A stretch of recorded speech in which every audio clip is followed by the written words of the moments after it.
Hey guys, this is Crate Fetish 316 here. Have you ever wondered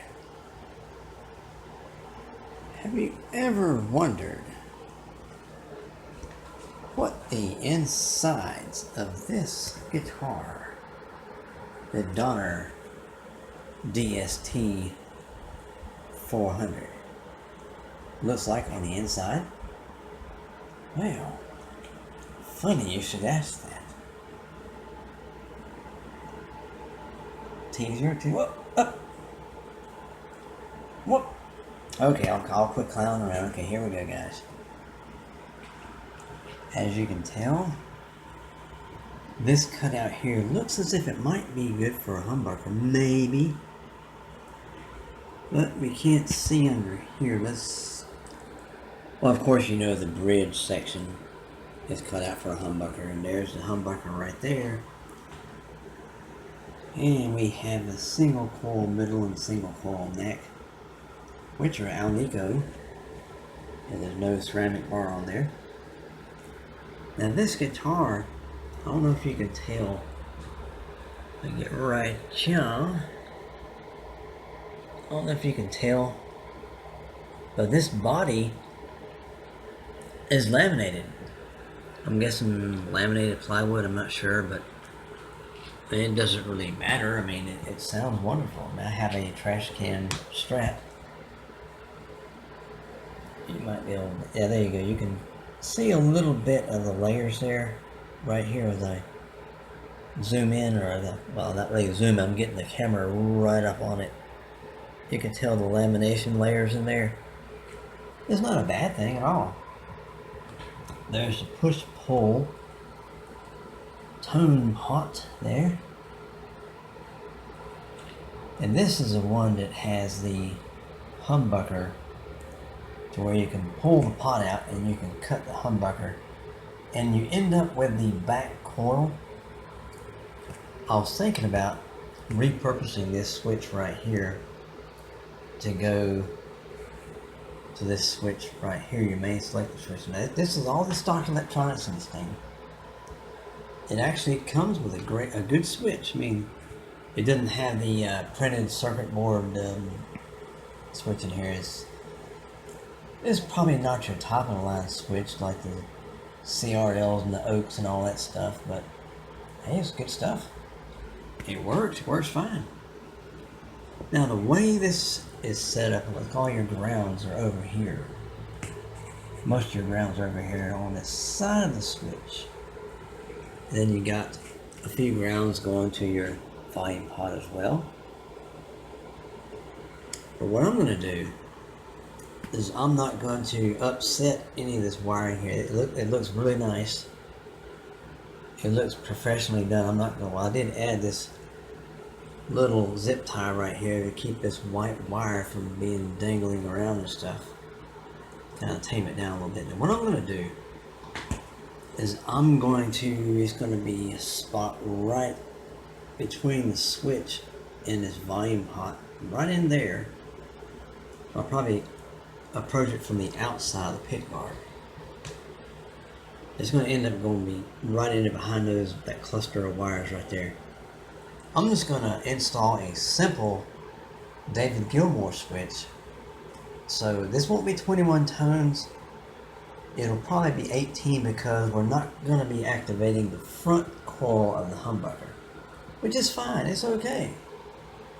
You can't find something to work with 18 tones. There's a problem.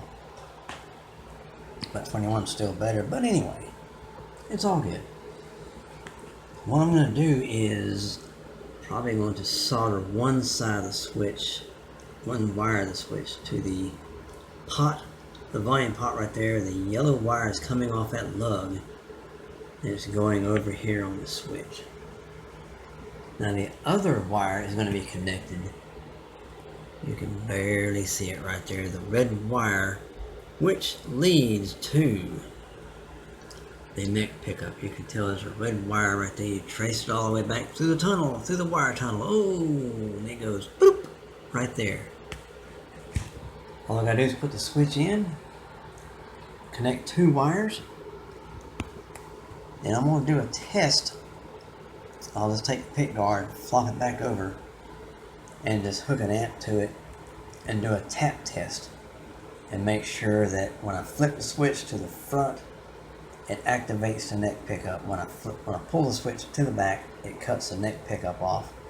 So that you only have your basic strat sounds and have the push-pull pushed in for full humbucker, and you pull the switch out, and then you have the back coil, which to me the back coil has a Telecaster twang to it, or not exactly perfect tele twang, but close.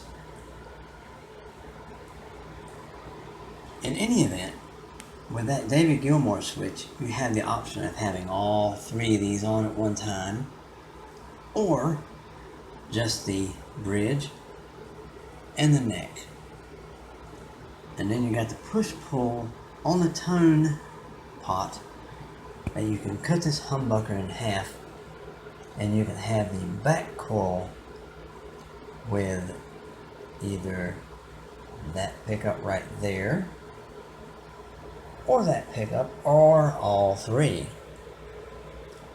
So I've scoured YouTube all over the place trying to find videos of the insides of this guitar, but I could not find any. But here you go, right here, guys. Now you notice this is a big block, but it's aluminum, it's not steel. But still, it is a big block, and it's better than a small block. You notice I just took the whole bridge assembly, unhooked it from the 2-point tremolo system, and moved it over to the side. All the strings are still attached to the tuners. So when I get that switch installed, I'm going to do the tap test to make sure that it is wired correctly. And if not, I'll just swap the wires around, no problem. And once it's correct, I'll put this all back together, put the bridge back in place, and button it all up, and give it a sound test. For right now, guys, that is a dissected Donner. I think it's called the dst400. So there it is, the innards. Seen here first on Crate Fetish 316. Now guys, I want each and every one of you to do me a huge favor. Have a great day, have a great night, wherever you are. This is Crate Fetish 316. Sayonara.